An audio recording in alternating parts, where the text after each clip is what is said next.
Hello, everyone. Welcome to another episode of Veg Networking Canada, where vegan plant-based companies connect and collaborate. We're going to start with our land acknowledgement. It's important to honor, acknowledge, and respect that many of us are located on the traditional, ancestral, unceded territories of many Indigenous peoples of Canada.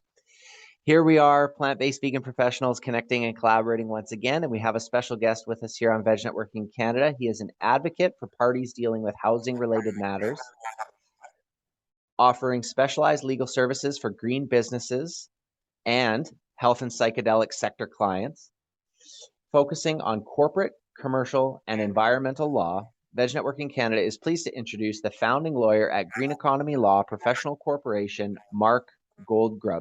Welcome, Marc. Hello, thanks for having me. Well, we're thrilled to hear a little bit more about your story, or I guess a lot more about your story. And let's start first with sort of like a personal question in terms of your vegan origin story and how that all unfolded. Okay. So that's okay. So I should go into it, I presume. Okay. So the way my vegan story started was I was 16 years old when I went vegetarian originally, and that occurred because I was already environmentally inclined. I was already thinking about animal rights, even since I was a kid. And then when I was a teenager, I guess it started to weigh a bit more on me what we were doing to animals to eat them and how cruel that industry was. But I really didn't think for a while that it was realistic, or I didn't really think I could actually make the transition to vegetarian. And then two things happened. One was and they were kind of close together. One, I had a entrepreneurship teacher, perhaps appropriate for this thing, but I guess maybe not where everyone might think that their vegan inspiration would come from. But I had an entrepreneurship teacher at the time who was a hardcore vegetarian, and she said, and an environmentalist, and she asked me if I was. I told her I was an environmentalist, and she asked if I was vegetarian. I said I was not, and she gave me a book that was half vegan or vegetarian propaganda and half cookbook. And I read the propaganda, and I said, this is really not acceptable that we're doing this to the animals, and that it's having such a terrible impact on the environment. I wasn't totally aware of the impact on the environment at the time, and that really hit home for me, that if I really cared about the environment seriously, I could not, in good faith, continue eating animals and supporting the industrial agriculture system. And there was also one day when I was in the cafeteria at my school, and I had a choice between steak and pizza. Of course, now I don't eat either, but at the time I thought, if I go with the pizza, at least nothing died for it. And and I said that to the lunch lady at the time. And this is maybe a person who was not the most wholesome character, a little bit maybe stereotypical, kind of what you'd imagine, like Simpsons lunch lady. And she said, "Yeah, whatever tastes good." And I thought about that as like a phrase, like, is that how you make decisions in your life, how you're going to live your life, based on whatever tastes good? That's really not the basis on which you should be making decisions. You should be making decisions based on what is the right thing to do, what should you actually be doing in your life, and what should you be eating, not just whatever tastes good. So thinking about those, taking the information from this vegetarian cookbook slash propaganda book, and thinking about things through that kind of prism of how do we make decisions, I got to the point where I said, I really have to go vegetarian. I can't kind of in good faith keep eating meat. And once I kind of made that decision, it was made, and it wasn't hard. Like, I think a lot of people think about going vegan or vegetarian as like a diet, like starting a new diet, and like, oh, it's going to be difficult because I got to restrain myself from things I'm not supposed to eat. And but once I made that decision, it was not a diet. It was, this is my decision, and I'm done. And I never craved meat. I never, felt any temptation. It was just a very easy kind of move. And then I went vegan when I was 21, and I'll make this story a lot shorter. Basically, I just learned a lot more about the milk and egg industries, and how terrible they were. And I said, I can't support this either. But I felt like going vegan from vegetarian was just really kind of a small step. I think some people look at it as bigger. I was never a big fan of cheese. I know a lot of people, they have a hard time giving up cheese. I didn't have a hard time giving up cheese. I don't miss it. So that wasn't a big step for me. But yeah, that's basically how I went vegan, and that was 11 years ago. Wow, wow. And for anybody listening, we still eat steak and pizza and cheese and stuff like that, but made from plants, not made from animals. So we're definitely not missing out on anything that's delicious. Um, I agree with that. And they've gotten so good now. They've gotten amazing at replacing everything. Absolutely. Yeah. What a time to be alive. Um, our second question for you, Mark, is based around your entrepreneurship origin story. As this group is designed for entrepreneurs and business owners, and it sounds like it started for you when you were young in high school. You had an entrepreneurship class or teacher, and maybe that influenced you a little bit. But why don't you walk us through when you actually became an entrepreneur, a business owner, and what that looked like for yourself? Sure. I mean, I think when I was in high school, I wasn't necessarily thinking exactly to the point where I am now. If you would have told me when I was in high school what the next, I'm 32 now. So if you told me when I was 16 what the next 16 years of my life were going to look like, I would not have believed you. Because it's been a bit of a ride. It's been a bit of an adventure. I did grow up in kind of an entrepreneurial family. My dad was runs it. He still runs his own business. I mean, it's a fairly large, successful business now, so it's not exactly a small kind of thing. But he started when he was 19. He was an immigrant to Canada from Argentina, and just had kind of that immigrant hustle mentality, and he wanted to start his own business. So I kind of grew up with that around me, and a lot of my family, they all started their own businesses. Uh, so it was kind of not like a crazy thing. It was almost like very normal. This idea of starting my own business, and even to this day, like a lot of the people in my family run their own businesses. So I kind of just come from a family where that's a very normal thing. I'm having a bit of a hard time thinking of too many people in my family who work for larger companies or anything. Um, so I kind of grew up with that. Taking the entrepreneurship course just kind of fit in with that. I did start promoting concerts when I was a teenager. I was really into music at the time, so that was a bit of like an early entrepreneurial experience. It was like kind of its own business, and I had a music blog, and the blog and the concerts were connected. I kind of used the reputation of the blog to I don't know how many people remember the teenage music scene, but a lot of people are very scared of getting ripped off by promoters as like when they're in bands as a teenager, or even early 20s. So I had this blog, and I used kind of the reputation of the blog to say, look, I'm legit. I have this blog. I'm blogging about bands, not just kind of a schemy thing. And so that was an early thing, an early entrepreneurial venture, I suppose. And then there's a very long story about how I ended up doing what I'm doing now. But the shorter version of it is that I, when I started law school, I already kind of had an idea that I wanted to do something around environment and climate, and and actually that came out of I originally wanted to work in music, but I a whole other story. I ended up serving in the Israeli army for a year and a half.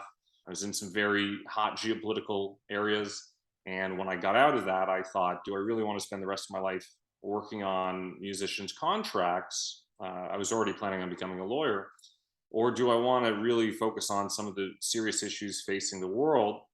And that's what I decided to go with. I wanted to work on climate change issues, but for a couple of reasons, I didn't want to be an environmental lawyer, or at least traditionally, a lot of environmental lawyers don't actually go and like save the whales or save trees. A lot of them are like working on permitting and stuff like that. So I didn't want to do that, and I had this idea of starting a law firm that would work with green businesses, and I thought that would be really cool. I didn't know anybody else doing that. There were actually clean tech firms, but not necessarily firms that had a broader kind of mission beyond clean tech to just the entire green economy sector. So I thought that would be a really cool thing to do. But it was kind of something to do far in the future.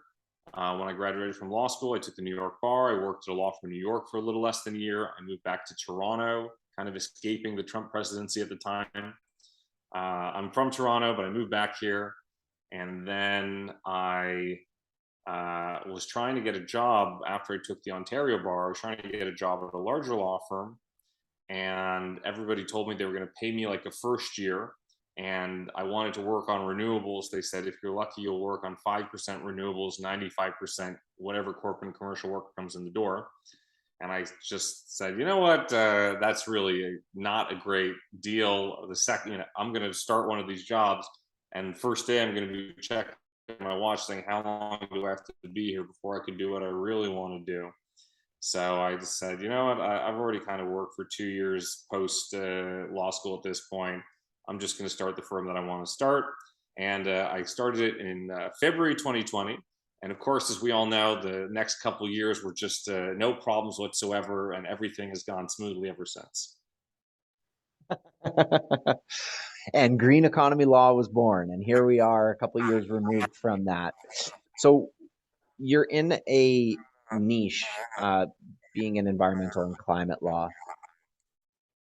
Speak to it from that lens, or maybe a broader lens in terms of, corporate, commercial, environmental law. The question for you, Marc, is what are some trends that you have noticed and are continuing to notice in your industry?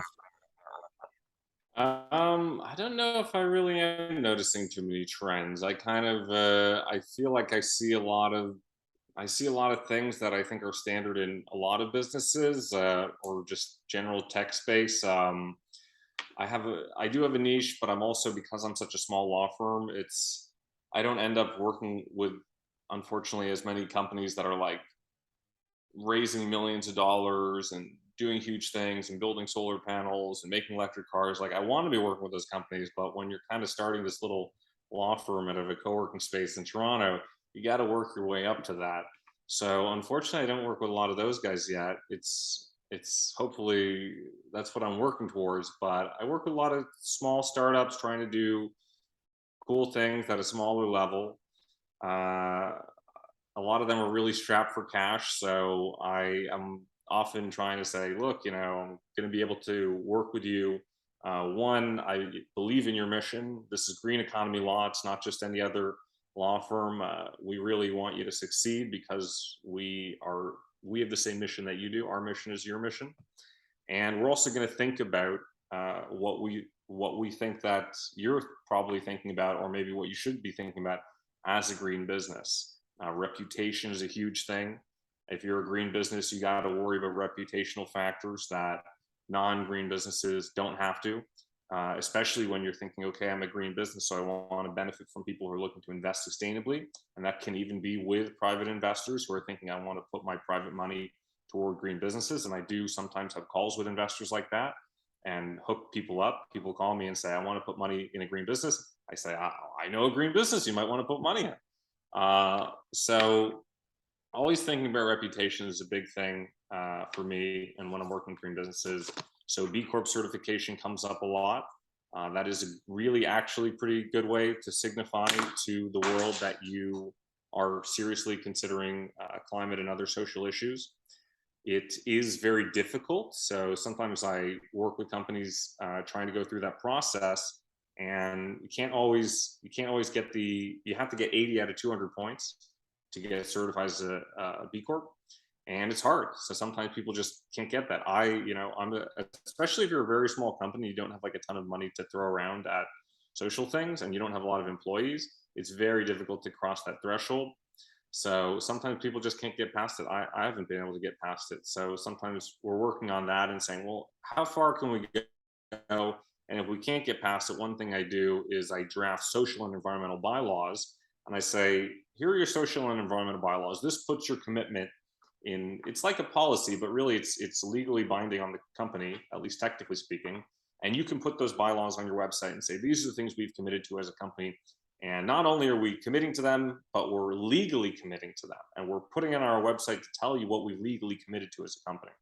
So reputation, I'm going to bring it back. Reputation is a big thing that I'm always thinking about with companies that I work with, and trying to think, how can we make sure that your legal documents and your contracts and everything you're doing reflects the good you're doing, the commitments you've made, and also how can we make sure that you're going to be protected in the event you get into a contract with a party and something goes south. A kind of cartoonish example I used with one client is I said, you're signing this contract with this other party. What happens if tomorrow they get bought by Exxon? And then people say, Green Business A is working with a company owned by Exxon. We got to have that in your contract, that if something like that happens, you have to be able to cut out, because you don't want it to negatively reflect on your business and your values and your commitments.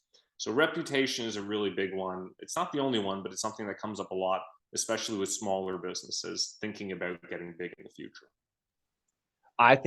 We think that that's amazing. Reputational awareness, reputational risk. That you're right. It's not a trend, because it's not something that's going to come and go. It's something that's going to be around for the long term, and very important to focus on, whether you are small or large. And that's an incredible insight, and really, really, really, really important. You touched on green economy law and where it's going in the future.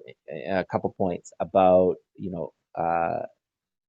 who you want to work with for that kind of thing, as well as B Corp certification. Is there anything else that you want to touch on in terms of where green economy law is going to be going in the future? Sure. Well, I've been really trying to prepare the firm to deal with, I guess, two big issues that I look at as being the future of our work as a green economy specialized law firm. One of those is carbon pricing and offsets, basically carbon markets. My view is that a lot of lawyers do not, and probably do not, understand carbon markets, and will have a hard time understanding them. They are developing very fast. They are not uniform at all. We do have, even in Canada, we have different carbon markets all across the country. That's something, and offsets. Offsets are, I think, also a good thing for lawyers. Maybe I shouldn't be telling everybody. I don't know how many lawyers are watching this, but I think it's actually also a good opportunity for lawyers, because right now most offsets are traded in voluntary markets, so they're not actually controlled by a lot of laws. They're just, we did this thing, we planted a bunch of trees, and we're going to quantify the amount of carbon we offset by planting these trees, and then you can pay us for doing that, and there's your offset. Usually the only kind of law that applies to that is the law around fraud. If you didn't actually plant those trees and didn't actually quantify them, then you could be liable for fraud. But fraud, let's put it this way, fraud is not an easy thing to necessarily prove, and the laws around it are, it's difficult to actually control things only through the mechanism of fraud. Whereas if you have regulated systems and requirements for everybody, then things can get a little easier in terms of, one, saying what has to be involved, what has to be done to ensure you're actually offsetting what you say you want to offset, and there are regulatory mechanisms for actually punishing people who don't do what they're supposed to do. But we don't have a lot of regulations around offsets yet, but we're seeing them come out.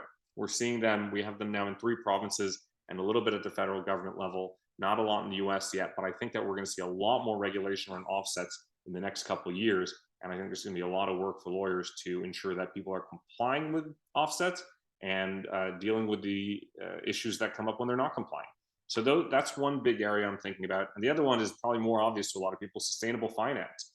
Even in the last year, we've seen a lot of regulations being proposed for around sustainable finance in the United States and Canada. The European Union already has a sustainable finance rule called the Sustainable Finance Disclosure Rule, the SFDR, but we actually don't have any yet in Canada. Again, this is kind of a securities fraud. If you say you're doing ESG things or sustainable finance things, and those things are totally wrong, you could be prosecuted for committing securities fraud. But now we're seeing a lot of disclosure requirements. This is what you have to do if you say that you're sustainable. This is the disclosures you have to make.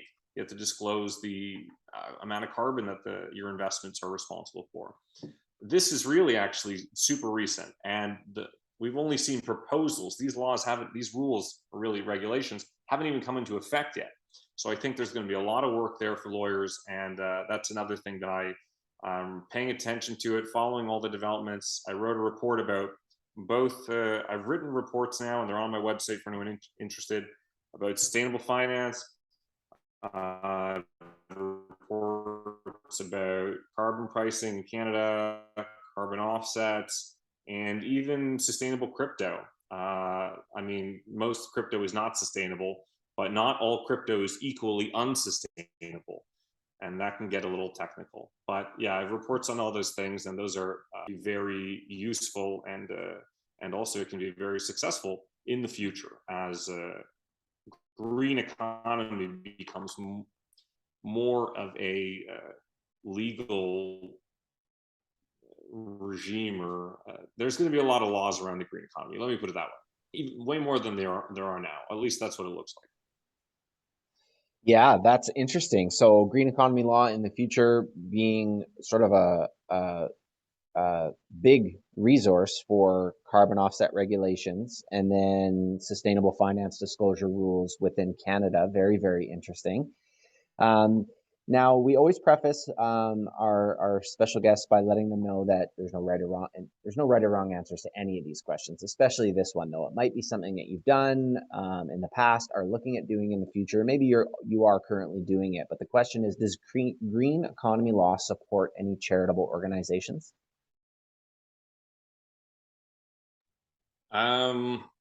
We don't provide like monetary support for charitable organizations. I personally am involved with several organizations. I'm a member of Citizens Climate Lobby, and I've actively worked with them for a number of years, since 2016, I believe. And I also work with a group called the Toronto Community Bikeways Coalition in Toronto, obviously, pushing for greater bike lane infrastructure. In the future, definitely as we work towards B Corp certification, definitely thinking about, I think we actually have in our bylaws that a percentage of profits will go towards local environmental organizations. But it's really, the amount of support is not really much yet. Hopefully in the future it'll increase. Definitely, definitely. And what an important um, decision to make in the meantime is to use your skill set and knowledge and everything to help charities on a different level. So this is an interesting one because everybody has, their own preference, whether they enjoy listening to audiobooks, or maybe they really like reading a regular book, or listening to podcasts, or using mobile apps on their phone. But that's the question that we like to know from our spotlight speakers is, do you have a podcast, a book, or a mobile app on your phone in terms of entrepreneurship, something that has helped you along your way, or is currently helping you right now in your business and entrepreneurial journey?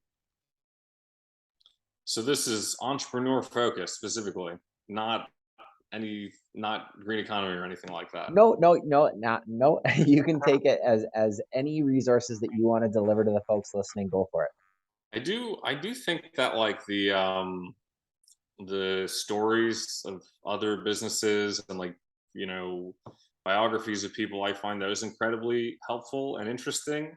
I actually think like the movie The Social Network is a very, and also I'm going to say The Social Network and the show Silicon Valley are really great to watch, to understand the whole startup process, and especially startup law. I actually always tell people that Silicon Valley is a show about startup law. I don't know if everybody watches the show that way, but to me it is. And the legal issues dealt with in that show are totally on point. They are totally, totally on point. They got great legal consultants on Silicon Valley. I recommend, you want a course on startup law, watch every season of Silicon Valley and just pay attention to what's going on in terms of the law, shareholders, equity, etc. That is a great education. The Social Network is maybe a great education in what not to do or things to look out for, like And I actually did a presentation, I think in 2020, about it was basically looking at the movie The Social Network through the lens of a corporate lawyer and saying, okay, here's what they should have done here, and here's what they did, and here's what, Eduardo Sabrin, he got screwed over this way. This is what should have happened. And actually going through that, a lot of people told me that they really liked that presentation. I've been thinking about maybe recording and putting on YouTube or something. But I think that those are better than any book saying this is what you have to do or whatever. Learn from the mistakes of other people, and also what they did that was clever.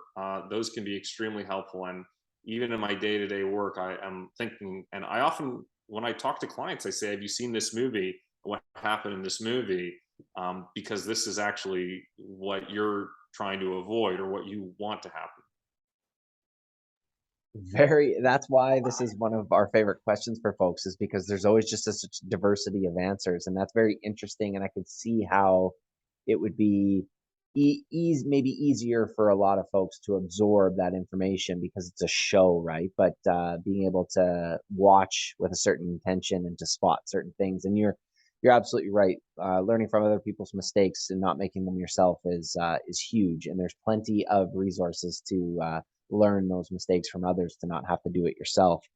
So that's very, very interesting. Thank you for sharing those. So we're almost at the end here. The next question is related to, it can be completely outside your industry, in your industry. It really doesn't matter. It could be a company around the block from where you are. It could be a company all the way across the world. But the question is, are there any companies or founders that you look to as sources of inspiration for what you're currently doing?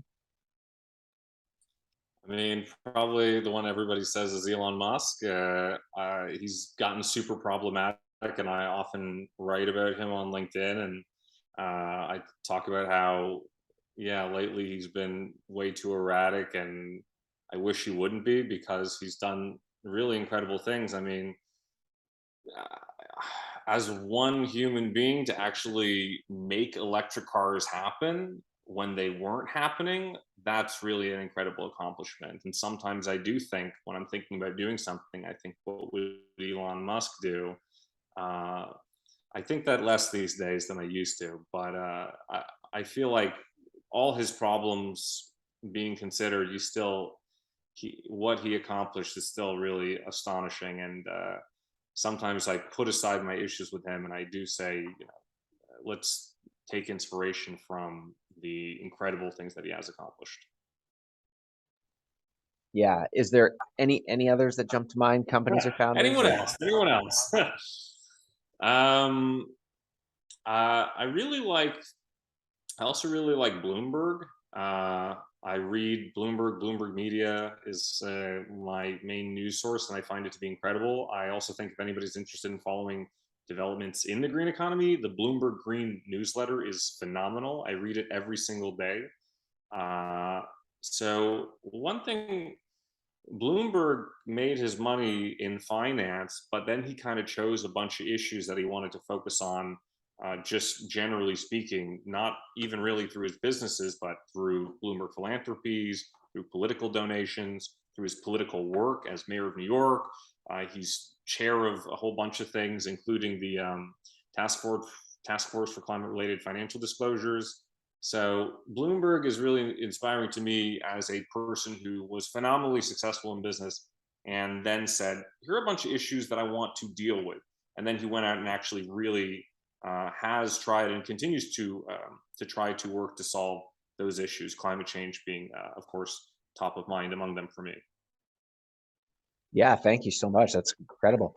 So here we are, Marc. Last question for you. You can frame it as advice. I know, we always tell people, if being modest is your thing, great. But now's not the time to be modest, in the sense that we're asking for advice. A lot of people, though, feel a little bit of resistance. They don't want to necessarily give advice. So more maybe tips or wisdom, or however you want to frame it. But that is the end question for you, for everybody who's going to be listening, from a lawyer focused on the green economy. Is there any tips or advice that you would give to other entrepreneurs, business owners, or maybe those who are looking to enter entrepreneurship or business? Sure. Well, the one I'll give two pieces of advice because one maybe people are going to discount a little bit, which is don't wait to hire a lawyer if you're starting a business, because I do see situations where people say we have no money, we have to work, from the with to totally bootstrap this and do everything on the cheap, and they handle incorporation through an app, and uh, they get a contract off the internet. And sometimes that when people are trying to do that and they really don't want to spend the money, they end up getting into worse problems than they would if they just spent the money on a lawyer in the first place. And then people have to spend money on lawyers to fix the problems after they've happened, which is not pleasant for anybody. And when you're in that situation, you have to pay the money to fix the problem. It's better. It's really, yeah, it's like you can't extricate yourself. It's a bad situation, and I see it happen. So I would just tell people sometimes you can't afford not to hire a lawyer. So that's just the piece of advice that you can take with a grain of salt, knowing that I'm a little biased. And the other one is I don't know, like Nike, just do it. Like a lot of things are really, I think every entrepreneur says this, that things are really scary when you haven't done them and you think about everything that can go wrong. But sometimes, yeah, you just jump into the water and you have to learn to swim, and it can be an incredibly rewarding and educational experience. And not everyone can do it. I really do sympathize with that. That frankly, I've been lucky to be able to do what I am doing, and not everyone could do it. Not because they don't have the skills, but just because they don't necessarily have the luck to have started where I started, and under the circumstances I did. But taking that leap of faith is it's a thrilling experience, and the independence is priceless. I sometimes I think about going to work for a big firm or something, and independence is really pretty incredible. So I do recommend, if anybody's thinking about becoming an entrepreneur, if you can just take that leap of faith, take it and see what happens, because it can be a lot of fun and incredibly rewarding, even if you're not successful at the end of it. Even if you then decide to go work for a big company, you'll have learned so much along the way. You'll be better prepared to do that, and know that you'll also be better positioned to say, I did this before, I was independent before, I want to be independent again, and leave. You can make that decision. But taking that leap of faith, it's not as bad as it seems.